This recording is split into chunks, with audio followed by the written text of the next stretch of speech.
샬롬 샬롬. 오늘도 새날을 주신 하나님께 감사와 영광을 올려드립니다. 여러분, 우리가 인생을 살다 보면 여러 가지 문제에 직면하게 되는데요. 문제를 해결하는 데 있어서 중요한 것은 무엇일까요? 그것은 그 문제의 원인을 정확하게 찾아내는 것입니다. 여러분, 넘어져서 다리를 다쳤을 때 고통을 줄이기 위해서 진통제를 쓰면 당장에는 통증이 사라지겠지만 약효가 떨어지면 금방 통증이 재발하게 됩니다. 중요한 것은 그 통증의 원인을 찾아 그 원인부터 치료하는 것이 빠른 회복의 지름길입니다. 우리 인생의 문제도 마찬가지입니다. 문제의 원인을 모른 채 그저 드러난 현상만 제거한다면 여러분, 우리는 늘 똑같은 문제를 반복적으로 겪게 될 것이고 결국에 실패하는 인생을 살게 될 것입니다. 반대로 문제의 원인을 발견하고 빨리 대처한 사람은 결국에 성공적인 인생을 살게 되겠죠. 오늘 큐티를 통해서 내 인생의 문제의 원인은 무엇이며 그 원인을 어떻게 해결해야 할지 그 해답을 찾으시는 우리가 되시기를 축복합니다. 다 같이 오늘의 본문 말씀을 봉독하겠습니다. 예수께서 배에 오르사 건너가 본 동네에 이르시니 침상에 누운 중풍병자를 사람들이 데리고 오거늘 예수께서 그들의 믿음을 보시고 중풍병자에게 이르시되 작은 자야 안심하라 내 죄 사함을 받았느니라. 어떤 서기관들이 속으로 이르되 이 사람이 신성을 모독하도다. 예수께서 그 생각을 아시고 이르시되 너희가 어찌하여 마음에 악한 생각을 하느냐. 내 죄 사함을 받았느니라 하는 말과 일어나 걸어가라 하는 말 중에 어느 것이 쉽겠느냐.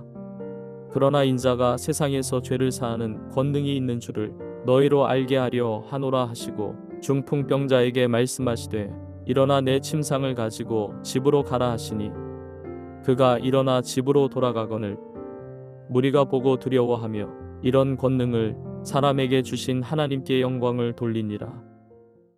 오늘 본문에 예수님은 본 동네, 즉 자기 마을에 오셨다고 기록하고 있습니다. 여기서 자기 마을은 예수님께서 거주하셨던 도시이며 또 사역의 주요 거점이었던 가버나움을 뜻합니다. 그런데 오늘 본문은 마치 어제 우리가 묵상했었던 이 가다라 지역 사람들에게 배척을 당하시고 시간적으로 다음 날 이곳 가버나움으로 오신 것처럼 보이지만 여러분, 다른 복음서하고 비교했을 때 이 가다라 지역에서 나와 그리고 다음 날 가버나움으로 가신 것은 아닙니다. 마태는 오늘 이 사건을 시간의 순서로 기록한 것이 아니라 주제에 따라 사건을 배열한 것이죠. 즉 어제 본문 마태복음 8장의 기적 사건과 오늘 9장의 중풍병자를 고치시는 기적은 시간의 순서로 기록한 것이 아니라 서로 같은 주제에 이어서 이 두 사건을 이어서 기록한 것이란 뜻입니다. 여러분, 공통적인 주제는 무엇이냐면 바로 기적이 중요한 것이 아니라 기적을 통해 예수님을 봐야 한다는 것입니다. 여러분, 오늘 본문도 마찬가지입니다. 오늘 본문과 병행 구절인 마가복음 그리고 누가복음에서는 중풍병자를 사람들이 데리고 오는데 많은 인파로 인해서 예수님께 나갈 수 없자 지붕을 뚫고 병자를 끈으로 매달아 내리는 장면이 자세하게 묘사되어 있습니다. 하지만 여러분, 마태는 이런 장면을 기록하지 않았습니다. 왜 그랬을까요? 분명한 의도가 있는 것이겠죠. 저는 마태가 이 편지를 읽는 독자들이 기적에 집중하기보다는 이 기적을 일으키는 예수님이 누구인지에 대해서 사람들에게 알리고자 하는 마음에 이 기적 사건에 대한 자세한 설명을 생략한 것이라고 저는 생각합니다. 여러분, 그러면 오늘 본문을 통해서 마태가 드러내고자 했던 예수님은 어떠한 분이실까요? 6절 상반절 말씀입니다. 그러나 인자가 땅에서 죄를 용서하는 권세를 가지고 있음을 너희들이 알게 하겠다. 예수님에게 죄를 사할 수 있는 권세가 있음을 알리고 싶었던 것입니다. 여러분, 예수님은 우리의 죄의 문제를 해결하시고 구원의 길을 여시기 위해 이 땅에 오신 하나님이십니다. 믿으시죠? 아멘. 우리 예수님만이 우리 죄를 용서하시고 하나님께로 나갈 수 있는 유일한 길이십니다. 하지만 여러분, 죄를 사하는 권세와 병이 낫게 하는 것이 무슨 연관이 있는 것일까요? 예수님께서는 이 중풍병자를 일으키시는데 평소하고는 조금 다른 방법으로 그를 치료하셨습니다. 2절 후반절 말씀입니다. 기운을 내라 아이야, 내 죄가 용서받았다. 기운을 내라 아이야, 내 죄가 용서받았다. 여러분, 병을 고치시는데 죄를 용서하고 계십니다. 좀 특이하죠? 죄를 용서받는 것과 병이 낫는 것이 어떤 상관관계가 있기에 예수님은 죄 용서를 통해서 병자를 고치셨을까요? 여기에는 매우 중요한 복음이 담겨져 있습니다. 여러분, 물고기는 물을 떠나서는 살 수 없듯이 하나님의 창조물인 우리는 하나님을 떠나서는 살 수 없는 그런 존재입니다.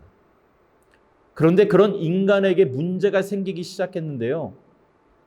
인간에게 불행이 시작되고 죽음이 찾아오기 시작했는데 그 이유는 바로 하나님과 멀어졌기 때문입니다. 그렇다면 하나님과 멀어지게 된 이유는 무엇입니까? 바로 죄 때문이라는 거예요. 로마서 3장 23절 말씀을 보겠습니다.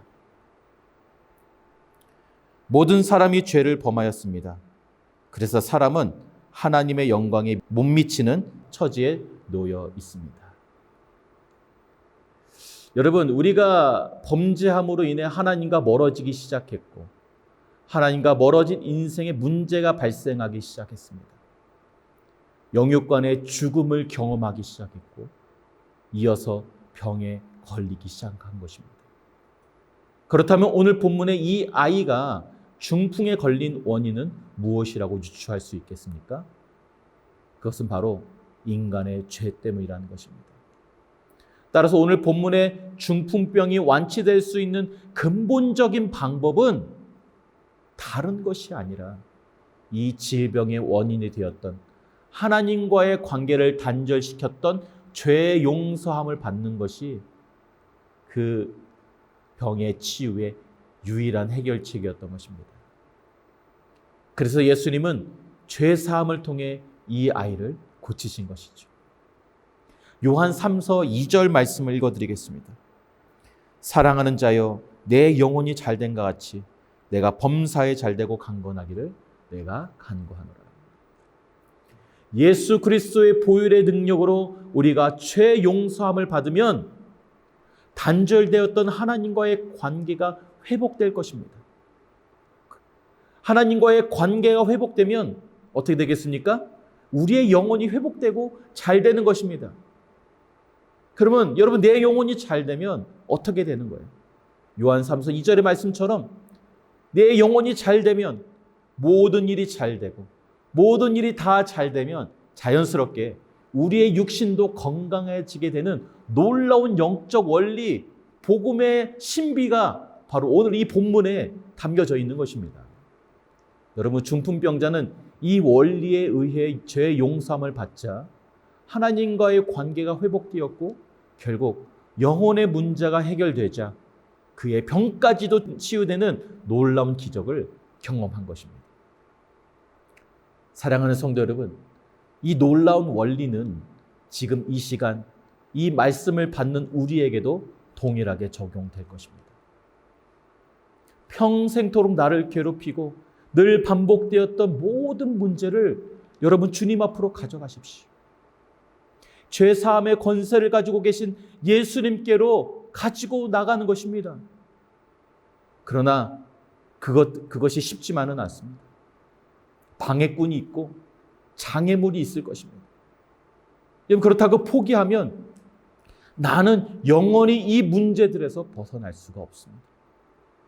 예수님께 나아가는데 방해되는 장애물들을 여러분 제거하십시오. 방해꾼들을 멀리 하십시오. 믿음으로 포기하지 않고 주님께로 나아가기만 하면 우리 주님께서 내 죄를 용서하시고 죄 용서를 받음으로 하나님과의 관계가 회복되면 내 인생의 모든 문제들이 하나씩 하나씩 제거되기 시작할 것입니다. 그렇게 되면 전 인격적인 치유와 회복의 기적이 바로 당신의 삶 가운데 나타나게 될 것입니다. 오늘 하루 이 말씀을 실천하심으로 승리하시는 저와 여러분이 되시기를 주님의 이름으로 축복합니다.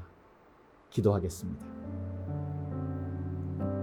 사랑하는 자여, 내 영혼이 잘된 것 같이 내가 범사에 잘되고 강건하기를 내가 간구하노라. 주여, 내 삶에 찾아온 모든 문제의 원인은 바로 주님과 멀어진 것의 기인함을 알게 해주셔서 감사합니다. 주여, 오랫동안 내가 벗어나지 못했던 내 삶의 수많은 문제들, 주여 이 시간 주님 앞에 다 가지고 나가오니 주의 보혈의 능력으로 나를 용서하시고 깨끗게 하여 주셔서 하나님과 멀어졌던 관계가 회복되게 하여 주시고, 그로 말미암아 내 영혼도 잘되고 범사가 잘되고 강건케 되어지는 놀라운 축복의 원리를 오늘 하루 경험케 하여 주시옵소서. 감사드리며 예수님의 이름으로 기도하옵나이다. 아멘.